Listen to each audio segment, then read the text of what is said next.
Hi, you're listening to Boggy Talk, Faith Conversations in the Mud, a resource of Church on Bayshore.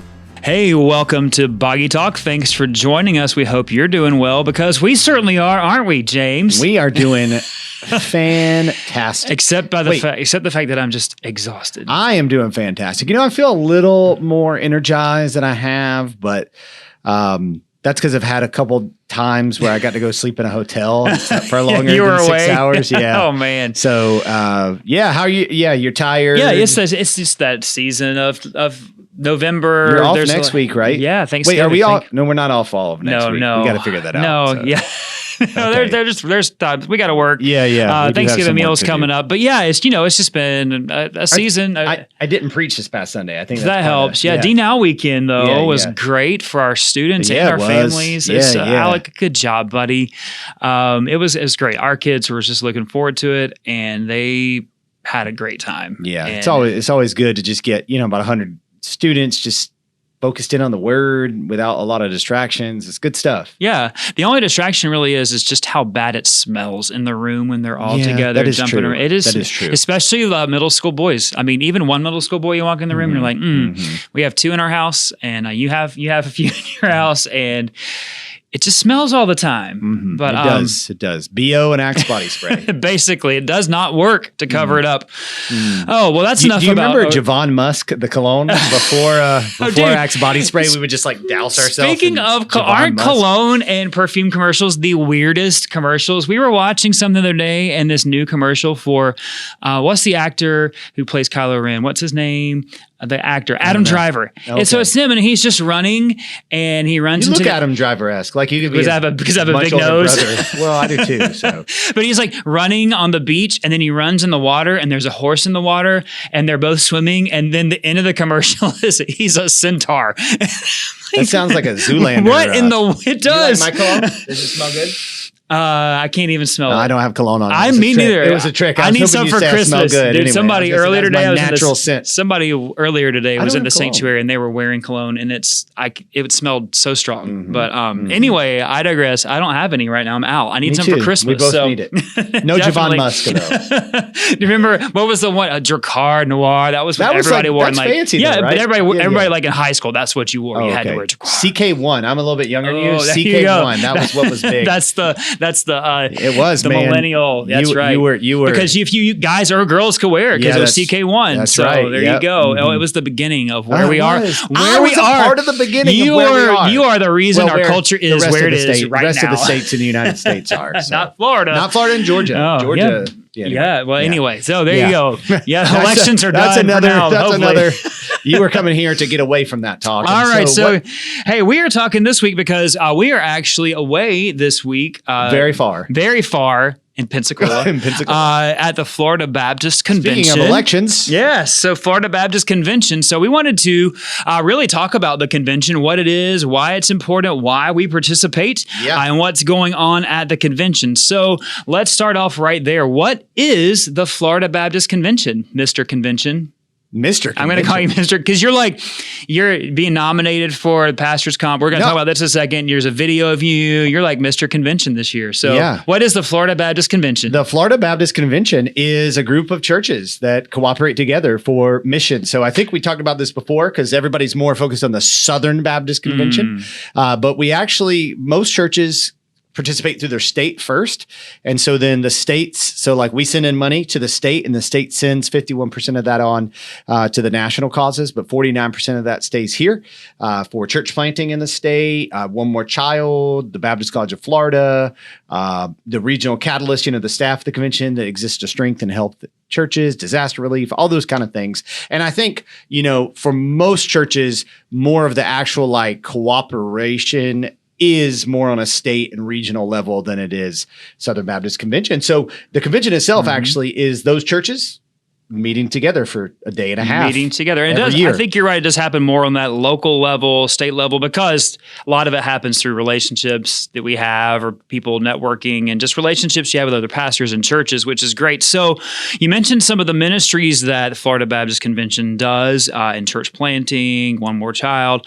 There's also staff involved. In fact, Lewis Miller works for the Florida Baptist Convention. That's right. He's preached here usually about once a year. He preaches here, but also, so his job is a guy with lots of voices. Yes, he does. Hey, yeah, he talks like this every now and then. And my favorite voice he does is the church complaining voice. Yeah, the lady. That's kind of a funny voice. Lewis, we love your voices. We do. So he works for the convention, works in our region just to support churches, provide resources, connect churches, and help them engage better, which is great. Another benefit of the Florida Baptist Convention. So let's ask this: why does the Florida Baptist Convention meet for a couple of days every year? Yeah, I mean, really, obviously. There are different committees that are appointed. So there's the nominating committee, which our very own Roger Barrett was on this year. Roger Barrett. You know Roger. And if you don't know Roger, you're missing out. You really are. He's one of the best guys, men, or whatever. Yeah. He's just incredible. I would consider him a mentor and dude, he's sharp, solid, encouraging. Yeah. It just says truth in such a kind way, but also direct and just good. Yeah, he's great. He and Kay are just fantastic. But yes, so they then are. Like there's boards, so you have the committee on order of business that kind of runs the convention. You got the boards for the different organizations we just mentioned. You have the state board, which is the group that really runs the convention business in between business sessions, but they make recommendations and the convention comes together and votes on those recommendations. There's not a whole lot going on right now. But like one thing is they're creating some emergency plans, for an event, something like COVID were to happen again. So that kind of stuff. And more so, there's opportunity for new business, which we don't want any new business. But if you really had an issue to bring up, that's your time to do it.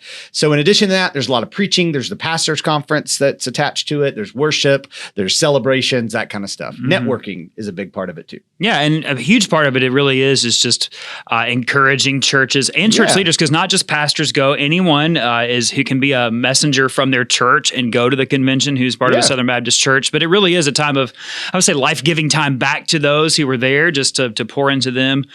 So let's talk really quickly about the Pastors Conference, because the Pastors Conference is attached to the convention. Yes. And you were nominated, voted on to be the president of the Pastors Conference. Conference. Saw that on social media yesterday. If so, that I am the new. You definitely you definitely saw it, because everyone signs up for notifications from James Ross, right? Well, I don't even know if I shared anything, but kidding. If you're my friend, you probably saw stuff. And so basically that means that Justin has to do a lot of work next year. Good, because I've just been sitting around.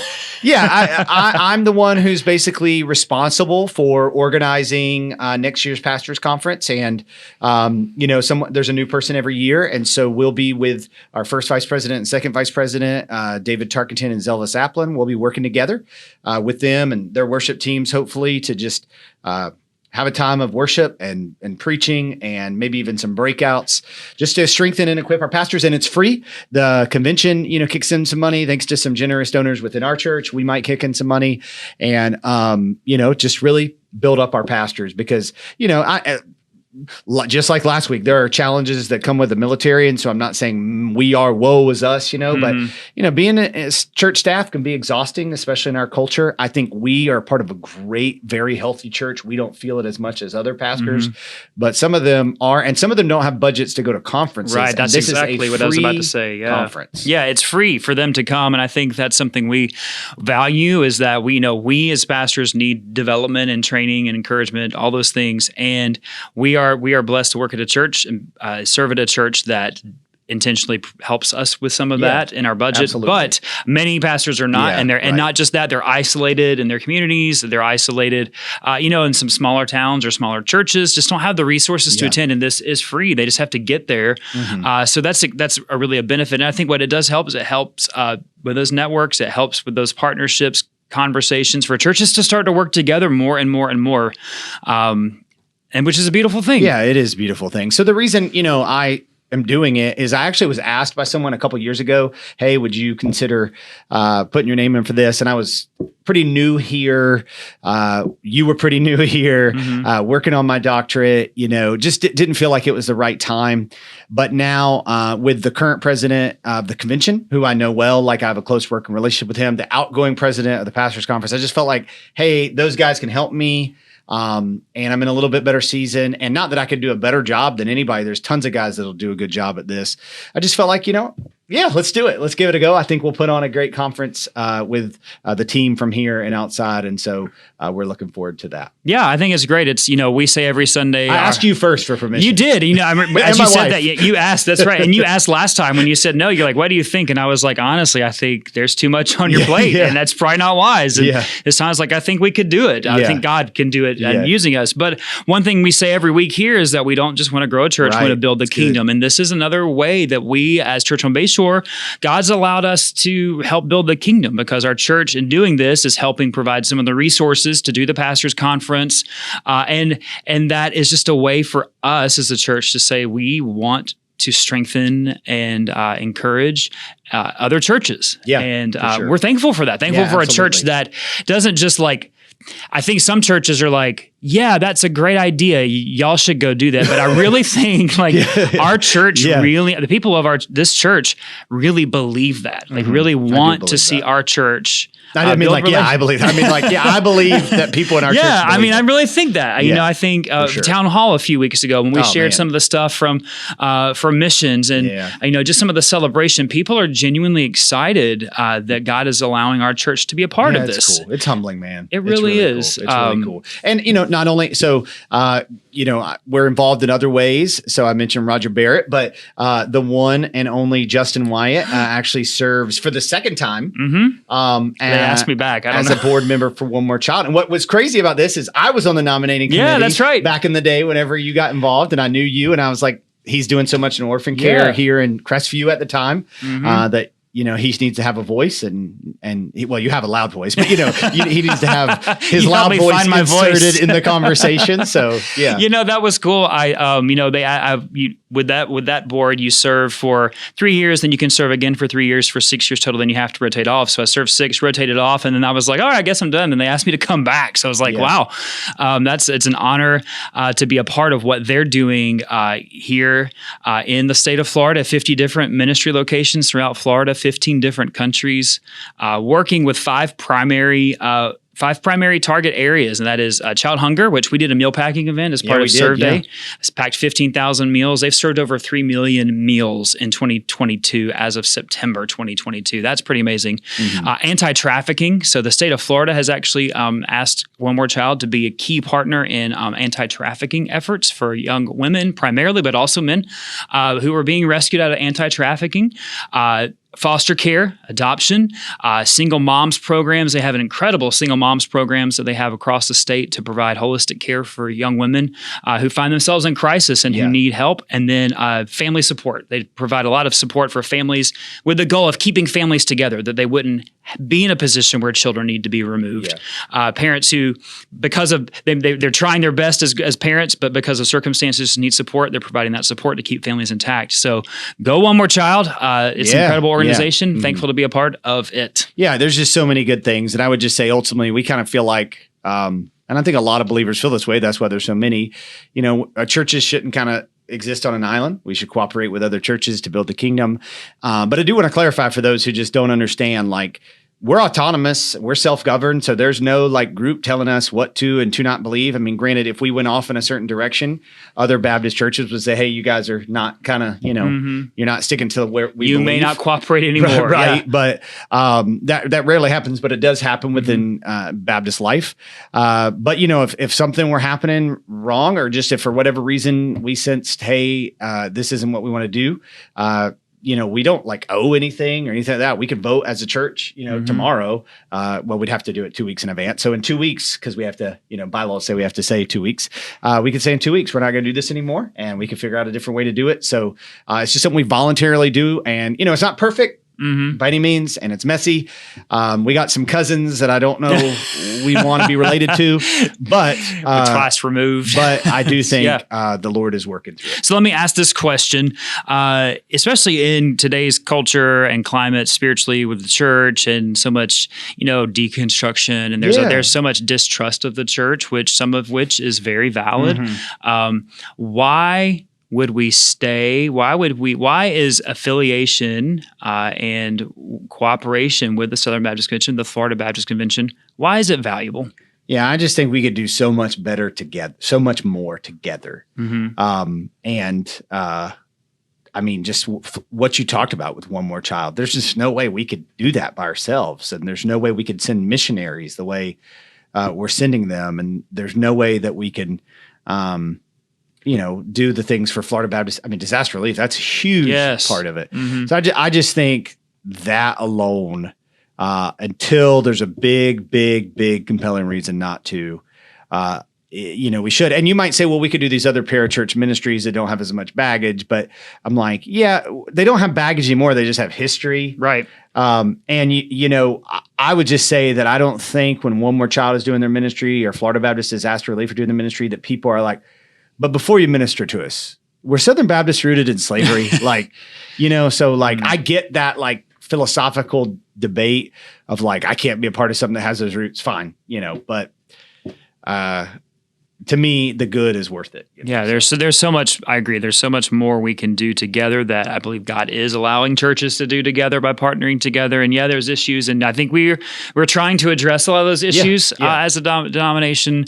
And I think, especially in a time, non-denomination. That's right, exactly. And I think that's another push. Back in the '90s when everybody was like, "We're leaving the SBC to go be non-denominational," you really just didn't want any kind of accountability, and they're all. Or you wanted to go to Disney. And not feel bad about it. I mean, it's just kind of those things. Exactly. It's just this is why we think it's good. I think even, it's just good. That's all we're super involved. So if you have any questions ever about it, hit us up. Absolutely. Well, anything else? Okay. All right. Well, moving on. So speaking of questions, so we got some questions. So 2 questions. One, kind of a big church question, kind of not just us, local church. Question is this. Increased persecution is a given. However, shouldn't church members and leadership openly reject this kind of abuses of power? This isn't a Romans 13 matter when government operates with evil intent. I know it's heavy, but we may be living in trying times. What a complicated answer. So, I think Romans 13 is definitely, which Romans 13, if you're not familiar with, is about being obedient to the government, is a very difficult text for us to interpret. So let's start with who that was written to were Christians in Rome. So God is saying, be obedient to the rulers who aren't Christians. And who are very, in many ways, anti-Christian. Yeah. So that doesn't mean that we do anything, that we're complicit in any sin, but it means that we're not necessarily going against the authorities and what they're telling us to do, even though we know the authorities don't necessarily have our best interest in mind. That becomes complicated, when it begins to infringe upon people's God-given rights. However, I think sometimes we think that certain rights are God-given when they're really not God-given, or we think certain rights that godly people should want us to have, we don't have. So I'm almost confusing you there. My point is that we need to understand the context of Romans 13. Then we need to understand the context historically of America, where we've had unprecedented freedom. Now that seems to be tightening up here in America. And so, I don't fully know how you embrace that, so let's go back to COVID. I think that kind of heightened all this, and there being restrictions on churches for meeting. We didn't really have that. DeSantis never really said you can't. He just asked us not to. Right. And he was so pro-freedom that we were like, hey, actually. People trusted. Right? Yeah. And that's part of why he was reelected, honestly, not trying to be political there. That was political, but I wasn't trying to be political. So I feel like I would have respected the government, but maybe at some point, if I were in California, I would have said we're going to meet anyway. But also, I would have understood, hey, there's going to be consequences, and I would have fought it. I just don't. You don't know what you do if you're in that situation. But I think what you're saying is like there are times like it doesn't. Obeying the government doesn't mean you can't question the government or advocate for That's change. definitely true. And I think that's where it's not, we don't have to be, if we disagree doesn't mean, and thankfully right now we live in a country where you can voice opposition to the government. Yeah. You can, and we have that freedom. you And so can. I think that's a freedom we should not take for granted as well. Yeah, I just think that it's a difficult thing to manage specifically in this context, I don't think the government very often asks you to do something that is going against your Christian faith as much as they facilitate an environment that doesn't line up with your Christian values and vote, on that. But I do think some of the rhetoric from believers is more like historic American freedoms are our right and not necessarily what God says are our right. But at the same time, like, again, you have the freedom to speak up. Just also understand there might be earthly consequences for the freedom to speak up. We've talked about that before. Yeah, and here's, and this isn't to get heavy-handed about persecution at all, but here's what I do know about persecution is that the church has always been persecuted, since Jesus left this earth, and the church has continued. Yeah. And so while I think we should, be aware that there is persecution and it will increase, I believe, for us, for our children, et cetera.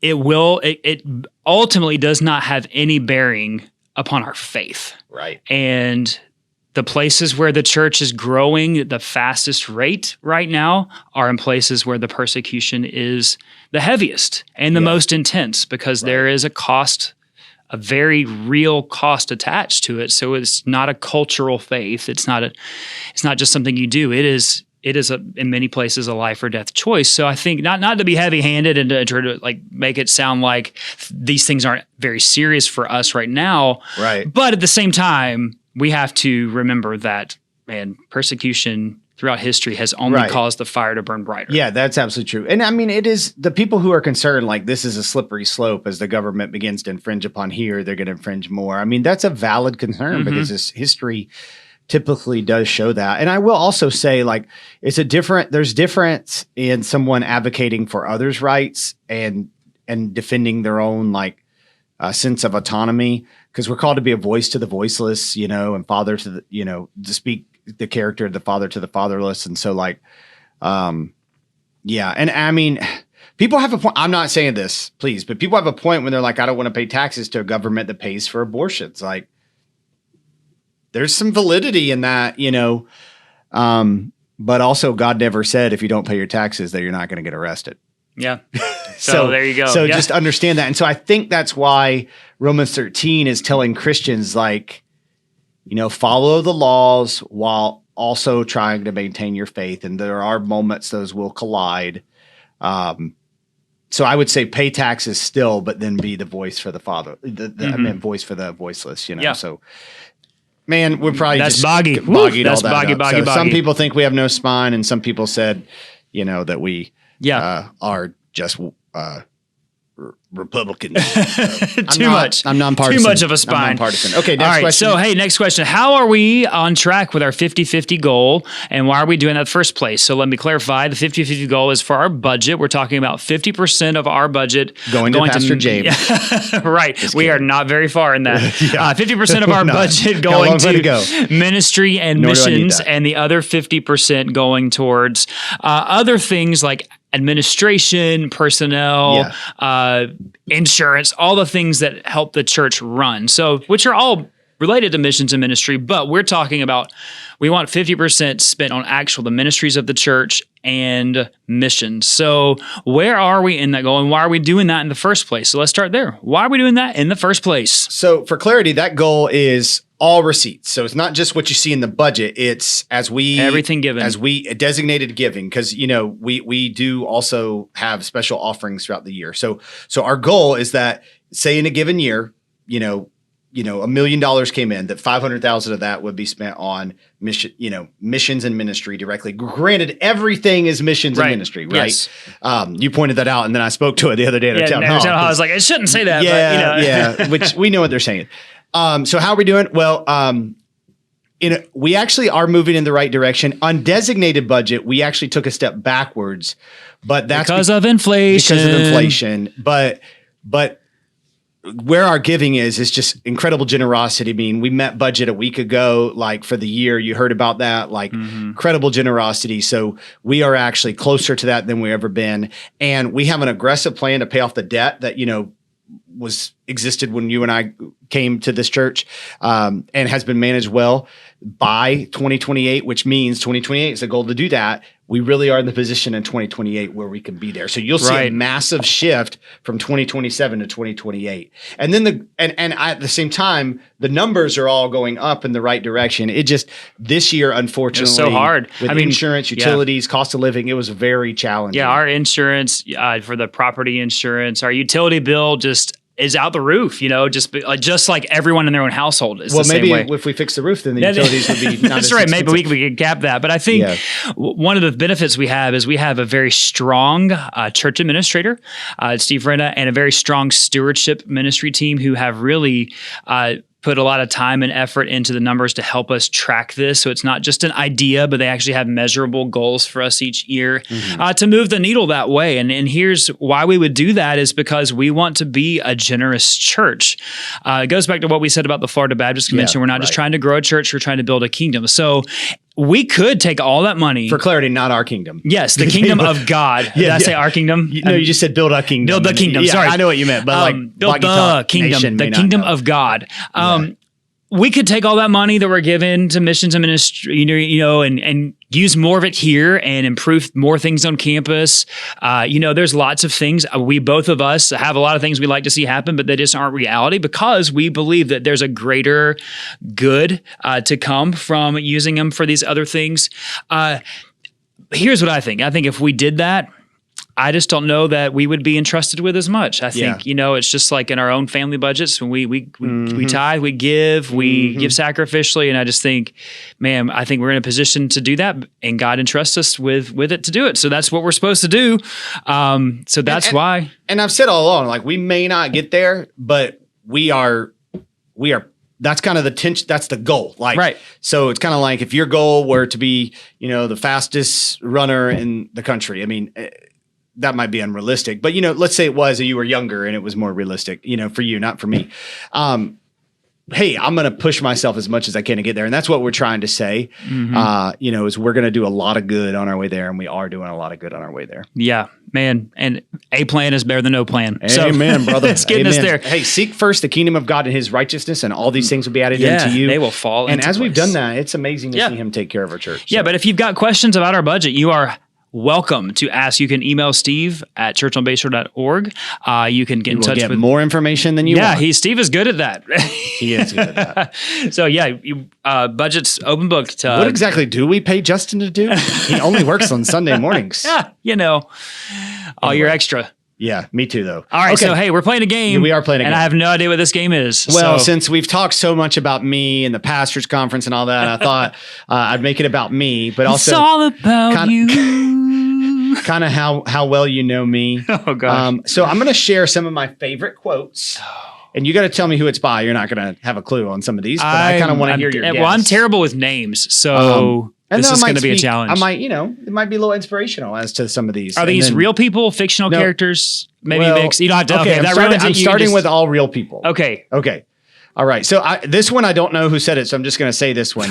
My favorite quote is hard work beats talent when talent doesn't work hard. So I love that quote. I You don't know do. Our kid, that's James Ross quoting. Well- because you said our kids, I say that to my kids because you've Yeah. coached our kids in football. And I'm like, hey, you know what? Yeah, this year our team was more talented, so I had to be like, look, they're going to work hard and beat y'all if y'all don't work harder. But there's actually a guy as a coach that said it, but Tim Tebow said it too. Lots of people said it. Okay, here we go. All right, here we go. All right, this might be my favorite quote. Okay. Outside the Bible, of course. The best book I ever wrote was the book I didn't write when my children were young. Isn't that a good quote? Oh, I've heard that quote. Probably. I've heard it. So it's got to be somebody who's written a lot of books. Yeah, he's actually not that well known. But okay. Well, I'm about to say it also sounds like an Andy Stanley quote, but it's not Andy Stanley. Because he wrote lots of books yes. when his children were young. Yeah, he did. That's right. Cha-ching! I know. I don't know. I want to hear a guess, though. Okay, Bob Goff. Oh, wow. Good guess. But Peter Kreeft. So Never. He's not that famous. But No. isn't that a great quote? That is That's a great. really, I'm a driven person. And so there's a lot of things I've said. Yeah. Like the convention Yeah, it's thing. just Like not me the saying right- yeah. no to that. Yeah. Mhm. All right. Success is going from failure to failure without losing enthusiasm. You do know who this person is. Is that John Maxwell? No. Oh, that's more really- famous. More famous than? Oh, is this a? It's got to be a famous. Wait, say it again. Success is going from failure to failure without losing enthusiasm. Oh, somebody who failed a lot. I don't know. I'm so bad with names. Steve Spurrier. Oh my goodness. Winston Churchill. Oh, it just sounded like Steve Spurrier. I think that's life is that is a full of great. failure. Okay. I'm gonna get my history hat And on you now. just got Winston you keep Churchill, man. enthusiasm. Mm, Okay. that's good. I really do live by this quote. Do for one what you wish you could do for everyone. That's Andy Stanley. That is Andy I've heard Stanley. that sermon because that's their whole theme for like their Be Rich series. And Oh, okay. yeah, so I've heard that one. Yes, Yeah, I get one. Andy, I know you. That was our goal in foster Yes. care adoption, and then we did two. So and then we'll see what goes That's from right. here. But I That's a I feel like great you got to one. say this. I don't love all of Andy Stanley's stuff, Right, but he but has he's- some great quotes. Yes, man. absolutely. That he wrote when his children were young. Cha-ching. Unless someone like you cares a whole awful lot, nothing is going to get better. It's not. Oh, that's poetic. It rhymes. I love this quote, man. Say it again. Unless someone like you cares a whole awful lot, nothing is going to get better. It's not. It's not. Just kidding. I Kind of disappointed you don't know this one. don't know people He's names. an author. He has his doctorate. Dr. Stuart Smalley. This guy, I Dr. have no idea. Seuss. Dr. from the Seuss. Well, right. Lorax. Okay, there It's you from the go. Lorax. See, I don't know quotes, and Oh, I'm terrible man. at this game. I knew People's you would. names. I know you won't get this one. Because usually when I quote a quote, I usually get several words wrong. I just kind of make up my own version of a quote. So And, again, these are quotes that just impact me. And this one actually, affects my parenting greatly. Seriously. Athletics make men strong. Study makes men wise. And character makes men great. Isn't that good? that is good. You're not going to know it. Tony Dungy. That's a good guess. Hey, That's a good guess. see? So I know a Cliff few. Hare, Cliff who was Hare. the famous Auburn coach that Jordan Hare is named after. Jordan Hare. Yeah, Jordan yeah. Hare. There you Okay. go. All I, right. had a decent guess on that one. This is a good one. Out of the abundance of the heart, the mouth speaks. It's the Bible. Who said it? You're going to put me on the spot with the scriptures. Out of the abundance of the heart, the mouth speaks. Jesus says this. Jesus said it. You're But- overthinking it. I know. I'm like, oh no, is it in which book of Paul? But I'm like, Paul, no, What it's if you were- Jesus says What this. if you were like, Peter, and I was like, and you're fired. I'm like, but especially when it comes, it's like when you're in life and people are like, you know that verse where it says this, and you're like, I Okay. don't know. Google. Okay. Sarcasm is anger's ugly cousin. Ooh. I say these quotes a lot. We're about to start saying just Oh no. around So my house. sarcasm is anger's what cousin? Ugly cousin. Ugly cousin. Ooh. That sounds. I don't know. Taylor Swift. That's not start. bad, I'm not just bad. gonna start. Randomly. That's actually Dr. Buddy Riel from the movie Anger Management. Oh man! So Anger. I've So moved we're on- I've we're moved into on to some movie fictional. quotes. Okay. Yes, okay. yes. Which I'm also terrible. I'm And- also bad at this. So These are legitimate things I say all the time. We have Okay. 4 more. He's an angry elf. Oh, that's well, it's from the movie Elf. Yeah. And it's Buddy. Is it? No, not Buddy. Doesn't say that. Buddy says it. Buddy says it. That's right. About he's an angry elf. That's he right. talks Buddy about says that, it. The guy, the author. Yeah, okay. I gotta be careful how I say that there. The short Okay. man. I think I've got the black lung, Pop. Oh, I know this. See, I recognize this. I recognize it. I And think I've got the black lung, Pop. see, and people out there listening are like, know. I can't believe he doesn't know this. I know they are. They're ashamed. They're so disappointed in me. I don't know. And some are disappointed in me for knowing all these. I've got the black lung. I'm so bad at this game. You got to guess. I want to hear your crazy. Okay, guess. so it's man, I need like I have no idea. I Aslan literally from Narnia. No, just kidding. I was like, what? No. I seriously was like, I don't remember Yeah. that chapter. Don't remember that chapter of The Lion, the Witch, and the Wardrobe. It's Derek Zoolander from Zoolander. Yeah, what a funny Okay. movie. We got no food. We got no job. Our pets' heads are falling off.